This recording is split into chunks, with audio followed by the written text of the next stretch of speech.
Bu? Alhamdulillah Pak Bambang sehat. Sebulan lebih kita ketemu di pendampingan ya Bu. Iya Pak. Dari pendampingan yang kemarin itu apa yang sudah dilakukan Bu Wiji?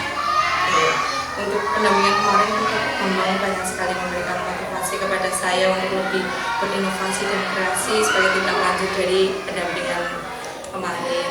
Saya masih berusaha untuk itu Pak, terutama dalam menerapkan program sekolah yang berdampak pada murid.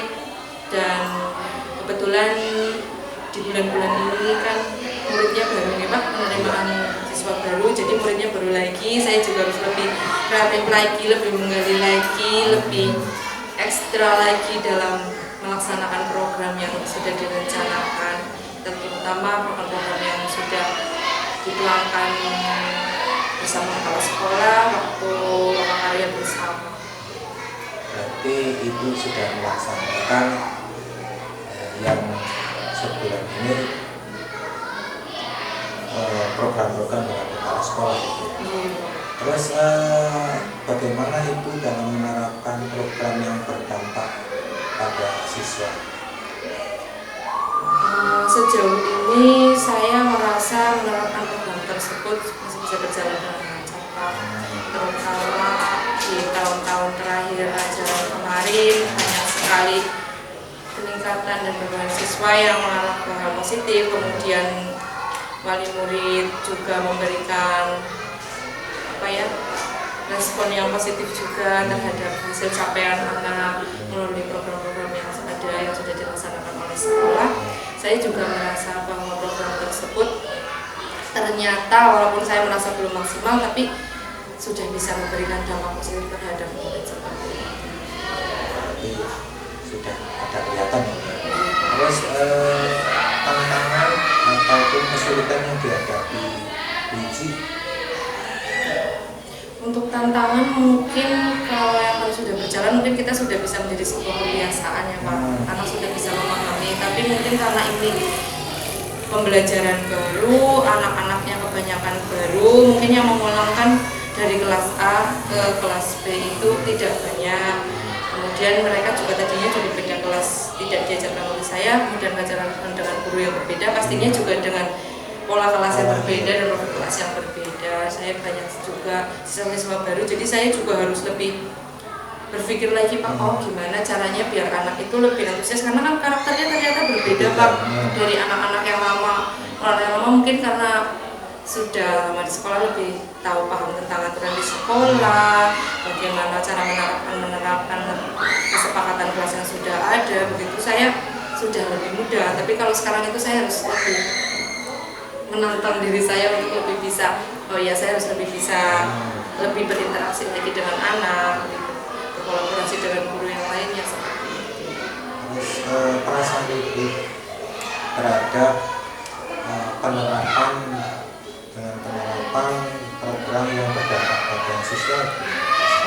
Itu saya senang Pak. Saya merasa bahwa anak-anak itu semakin bisa lebih mudah dalam belajarnya, terutama mereka itu tidak hanya dia belajar di kelas, dia menulis, mewarnai, menggunakan pensil, menggunakan kertas, menggunakan kayak itu, mereka belajar tidak hanya dalam itu. Saya berusaha untuk mengubah cara profil belajar mereka, cara belajar mereka itu biar mereka itu tidak melulu dengan kertas, lembar kerja seperti itu. Saya berusaha lebih menggunakan bahan alam, dengan notepad, dengan apa yang ada di lingkungan sekolah, sehingga anak juga bisa mendapatkan pengetahuan yang lebih ketika anak mengeksplor di lingkungan, ketika anak belajar dengan benda-benda yang ada di alam, otomatis anak itu dapat lebih belajar dengan sendirinya tanpa guru harus memberitahu ini untuk ini sebagai ini, itu anak bisa lebih tahu sendiri. Mereka itu bisa mengeksplor apa pengetahuan yang ada di ternyata ini bisa untuk bermain, ini bisa untuk belajar seperti itu.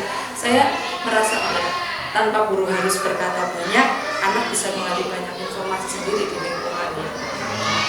Berarti anak bisa langsung menggali. Iya. Nah, itu pertemuan dengan yang sudah dilaksanakan itu kedepannya bagaimana?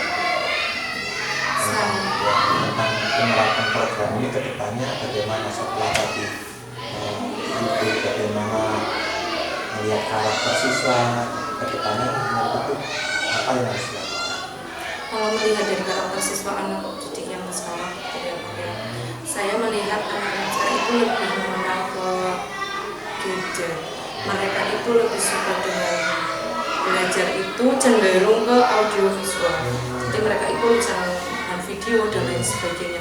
Dan mungkin dari situ saya bisa mengambil pelajaran bahwa mengajar itu juga tidak harus anak itu harus melakukan suatu proyek dengan proyek, tapi mereka juga bisa dengan melihat begitu. Jadi gurunya harus bisa menjadi fasilitator yang benar-benar oh ya anak itu membutuhkan ini. Nah, saya juga harus bisa lebih kolaborasi lagi dengan kebetulan saya punya rekan sejawat berpak di sekolah, jadinya saya lebih bisa untuk berkomunikasi, beliau ngasih modal, terus kepala-sekolah saya juga mendukung, jadinya saya bisa lebih oh ya saya punya program yang seperti ini, melihat dari karakter anak yang seperti itu, bagaimana kalau kita itu lebih ke seperti kayak kegiatan demonstrasi, kemudian proyek-proyek, terus sekarang lebih ke Merdeka Belajar ya Pak, jadi lebih penerapan ke profil pelajar Pancasilanya itu menggunakan proyek-proyek profil pelajar Pancasila. Di situ juga saya merasa jadi oh ini seperti program saya itu didukung dengan pembelajaran yang Merdeka Belajar itu. Nanti anak itu benar-benar harus bisa belajar, tidak harus hanya mendengarkan gurunya. Dia itu bisa langsung belajar dengan alamnya, bisa melalui dengan video seperti itu. Saya akhir-akhir ini sering mengawali kegiatan itu seperti dengan bercerita atau dengan video pendek seperti itu. Untuk video pendeknya berarti anak-anak nanti di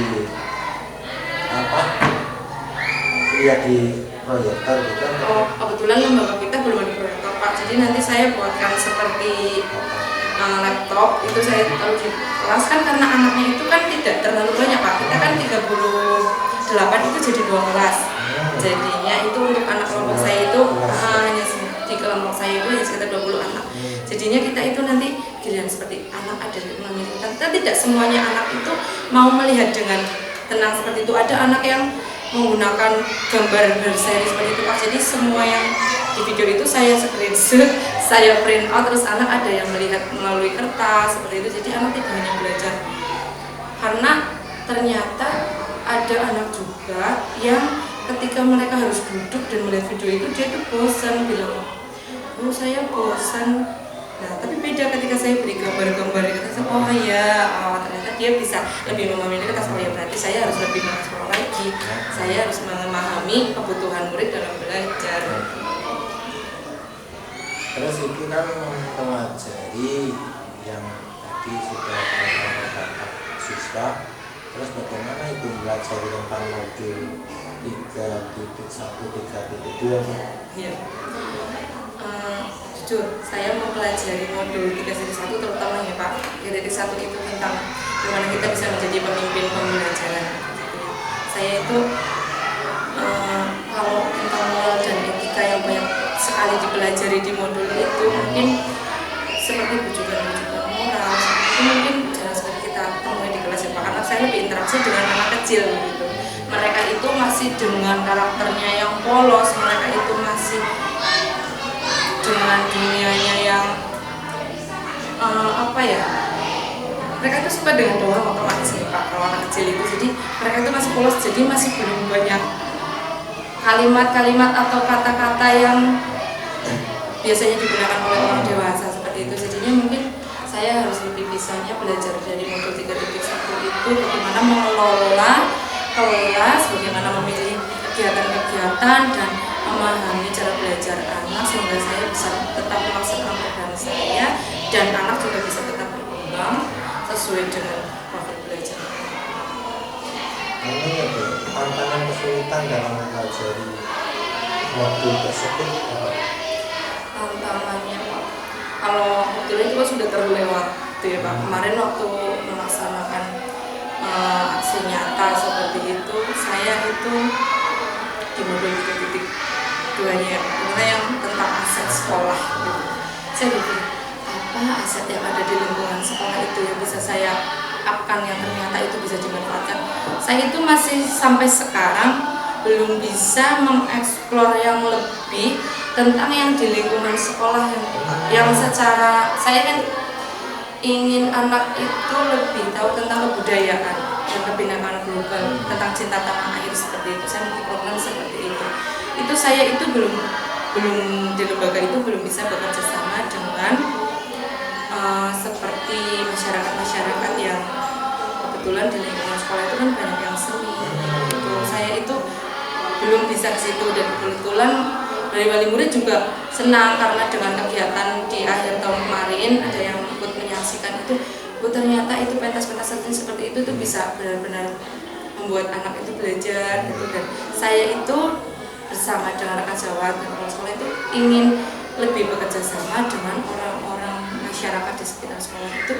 Kita belum bisa mengeksplor lebih itu bekerja sama dengan orang-orang jasa seperti itu, seperti kerajinan itu tuh sebenarnya banyak sekali, tapi kita tuh selama ini hanya melihat, anak itu diajak melihat dari datang, tapi anak itu belum bisa merasakan langsung, belum mereka menjadi sumber belajarnya seperti itu Bapak. Jadi kita belum bisa memanfaatkan masyarakat untuk menjadi sumber belajar juga bagi mereka. Tapi sebenarnya untuk masalah itu juga sudah mengangkat anak untuk melihat kerajinan dan sebagainya ya. Untuk tingkat di tingkat itu hanya melihat aja sudah cukup, itu kan namanya masih pengenalan ya. Tapi kalau arahnya nanti pada aksi nyata keterampilan ya, melihat kondisi yang iya, memang kalau penerapannya saya lebih ke, misalnya kan kemarin melihat keterampilan membuat apa ya Pak, membuat yang bukan itu caping gitu ya. Nah ternyata dari situ, karena melihat dari kegiatan itu anak diajak untuk menganyam di kelas itu, ternyata oh iya mereka udah pernah melihat, jadinya lebih mudah kita menerapkan itu. Benar ya, kita bisa memanfaatkan untuk sumber belajar. Kesulitan yang dihadapi ibu dalam tiga hidupnya tadi ya, berarti manajemen ya, manajemen yang berhubungan dengan pada pihak yang terkait gitu. Itu juga komunikasi, intinya waktu yang tepat bagaimana untuk bisa komunikasi dengan ibunya Pak. Iya. Ya tadi itu sudah menyampaikan pada dampak pada siswa luar biasa, dan ibu punya ide kreatif mudah-mudahan bisa dikembangkan itu ke depannya, yang arahnya selain tadi menginginkan siswa yang punya profil pelajar Pancasila, juga ibu menginginkan suatu pendidikan yang tadi berdampak pada siswa. Mudah-mudahan ide kreatif ibu bisa berkembang dan bisa dijadikan proyek percontohan di sekolah lain. Terima kasih waktunya Bu.